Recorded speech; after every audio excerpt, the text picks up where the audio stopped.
Electrician hand tools and machinery tools और power tools को repairing करने वाले जो टेक्नीशियन है उसको क्या क्या सामान लगेगा, कौन कौन सा टूल्स रिक्वायरमेंट होगा जो बहुत ही कम दाम में मिलेगा और बेसिक टूल्स है।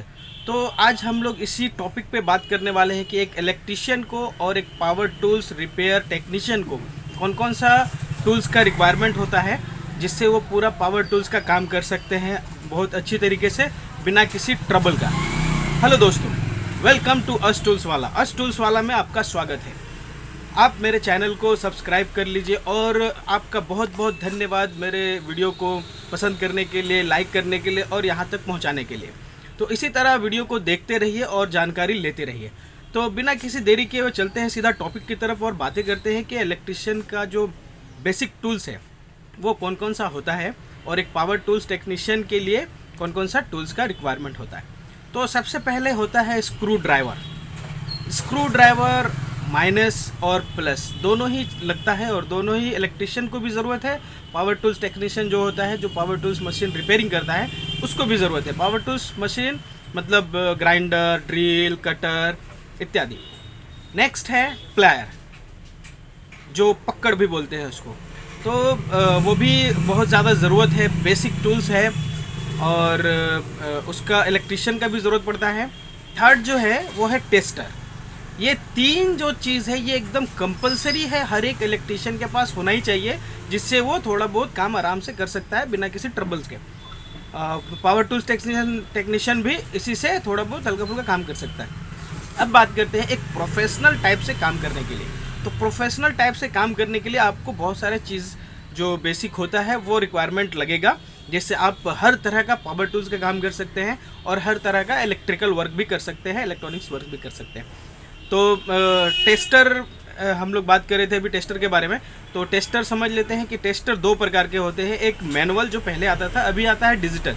डिजिटल में है पूरा बताएगा कितना वोल्ट है, अगर कहीं वोल्टेज कम हो रहा है तो उसमें भी बताएगा कि हाँ कम हो रहा है। और अभी तो हाई लेवल का टेस्टर है, बाहर से ही पता चल जाता है कि लाइन आ रहा है कि नहीं आ रहा है। तो एज़ पर रिक्वायरमेंट आप चाहे तो जैसा टेस्टर यूज़ कर सकते हैं। मोस्टली हम लोग मैनुअल टेस्टर ही यूज़ करते हैं, जिससे दोनों काम हो सकता है, स्क्रू भी खोल सकते हैं और लाइन भी टेस्ट कर ले सकते हैं। तीसरा आइटम है कटर। जो कटर होता है इससे वायर काट सकते हैं, आप वायर को छील सकते हैं, है ना, और शीट वुड भी काट सकते हैं। कटर में दो प्रकार के कटर आते हैं। एक आता है मल्टी कटर, जिससे सब काम कर सकते हैं आप, और एक आता है सिंपल कटर जो शीट काट सकते हैं, वायर काट सकते हैं, कॉपर काट सकते हैं। तो एज़ पर सिचुएशन दोनों में से जो चाहे आप कोई एक ही ले सकते हैं। रिंच। अब बात करते हैं रिंच के बारे में। कुछ भी अगर नट उट खोलना है तो रिंच का ही रिक्वायरमेंट पड़ता है। तो रिंच भी दो प्रकार के होते हैं। एक डाल रिंच, ऐसे तो तीन होता है, बॉक्स रिंच भी होते हैं, लेकिन जो चलता है मोस्टली वो डाल रिंच और रिंग रिंच। रिंग रिंच ऐसे जगह के लिए है जहाँ पर स्पेस थोड़ा डिफरेंट है और बहुत पावर से टाइट किया हुआ रहता है, तो वहाँ पर रिंग रिंच ही काम करता है। और अभी तो मशीन निकल गया है, मशीन लगाई गुड़ खुल गया और मशीन से ही टाइट हो गया। तो नॉर्मली अगर हम लोग बात करेंगे तो नॉर्मली डाल रिंच का यूज़ कर सकते हैं। तो डाल रिंच में भी एज़ पर रिक्वायरमेंट जैसा आपको ज़रूरत है, जैसे इलेक्ट्रिशियन के लिए 3-4 रिंच ही काफ़ी होता है, 8, 9, 10, 12, 12, 13, 14, 15 बस इससे ही पूरा काम हो जाता है। पावर टूल्स टेक्नीशियन के लिए भी ऐसे ही हो जाता है, लेकिन उसमें किसी किसी में 22-23 का, 24-25 का लगता है, वरना 3-4 रिंच में ही काम आ जाता है। अब बात करते हैं हैमर मशीन। तो हैमर एक ऐसा चीज़ है नॉर्मली सबको यूज़ होता है, चाहे वो कोई सा भी टेक्नीशियन हो, कोई सा भी मिस्त्री हो, तो सबको हैमर, चाहे राजमिस्त्री है उसको भी हैमर का ज़रूरत है, और इलेक्ट्रिशियन है उसको भी हैमर का ज़रूरत है, कारपेंटर है उसको भी ज़रूरत है, पावर टूल टेक्नीशियन है उसको भी ज़रूरत है। तो सबको ज़रूरत है, लेकिन हर हैमर और हर टेक्नीशियन के हिसाब से अलग अलग हैमर होता है। जो हथौड़ी जिसको बोलते हैं, तो मारतूल भी बोलते हैं बहुत सारे लैंग्वेज में। तो हथौड़ी जो होता है, जो हैमर होता है, वो देखिए अभी हम लोग दो साइज़ का हैमर यूज़ करते हैं, एक 150 ग्राम का और एक 350 ग्राम का। 150 ग्राम का जहाँ हल्का फुल्का काम होता है ठोक पीट का, वहाँ यूज़ करते हैं, और जो 350 ग्राम का है वो थोड़ा गियर ओवर के लिए या फिर बैरिंग के लिए निकालने का काम करते हैं।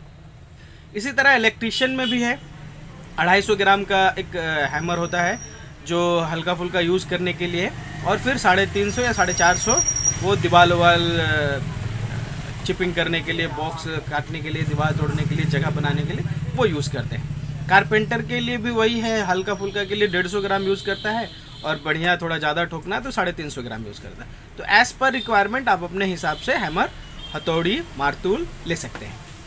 अब बात करते हैं लॉन्ग नोज़।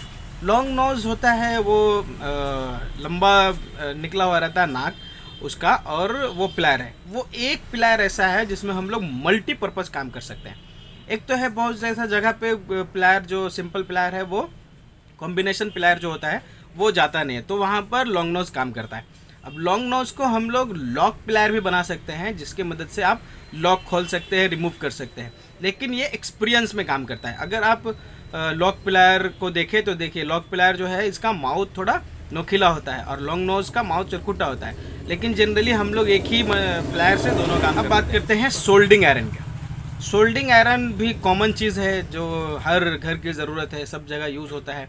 आजकल तो बहुत सारा ऐसा चीज़ में सोल्डिंग करना पड़ता है। घर में ही बल्ब है, टूट गया, सोल्डिंग कर दिए, या कुछ बच्चे का खिलौना है, वायर सूट गया, सोल्डिंग कर दिए। तो एक सोल्डिंग आयरन नॉर्मल चीज़ है, रखना चाहिए घर में। वो सब काम के लिए ज़रूरत है, इलेक्ट्रीशियन को भी ज़रूरत है, टेक्नीशियन को भी ज़रूरत है, वो काम करता है।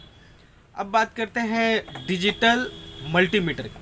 तो एक इलेक्ट्रीशियन के लिए आँख है वो डिजिटल मल्टीमीटर, जिससे वो हर तरह का चीज़ टेस्ट हो जाता है, चाहे वो एम्पियर है, वोल्ट मीटर है, मेगर टाइप में जो रेजिस्टेंस आता है वो रेजिस्टेंस है, ओम्स है, और डायोड है। तो हर एक तरह का चीज़ पूरा आराम से आप चेक कर सकते हैं, पूरा फॉल्ट को पकड़ सकते हैं कि प्रॉब्लम कहाँ है, क्या चीज़ ख़राब है। एक मीटर की मदद से हर चीज़ आप चेक कर सकते हैं। अब बात करते हैं एलेंकी सेट के बारे में। तो एलेंकी सेट भी होता है, जो अभी जितने भी मशीन आ रहे हैं सब में मोस्टली एलेंकी नट लगा हुआ रहता है। जैसे ब्रेकर मशीन, उसमें एलेंकी नट होता है। कटर मशीन, बॉस का कटर मशीन देखिएगा तो उसमें भी हेड में एलेंकी होता है। और भी नया मॉडल CM4, CM5, SB, सब में एलेंकी नट ही लगा हुआ रहता है। या बहुत सारा ऐसा खिलौना, टॉयज़, या जितना भी पावरफुल मशीन होता है, जो बड़े बड़े मशीन होते हैं, हैवी मशीन होते हैं, सब में एलेंकी बोल्ट का ही यूज़ करते हैं। तो एक एलेंकी सेट भी होना ज़रूरी है। तो दोस्तों आज के लिए इतना ही, और मेरे इस वीडियो में बने रहें, इसी तरह आप देखते रहें। थैंक्स, धन्यवाद।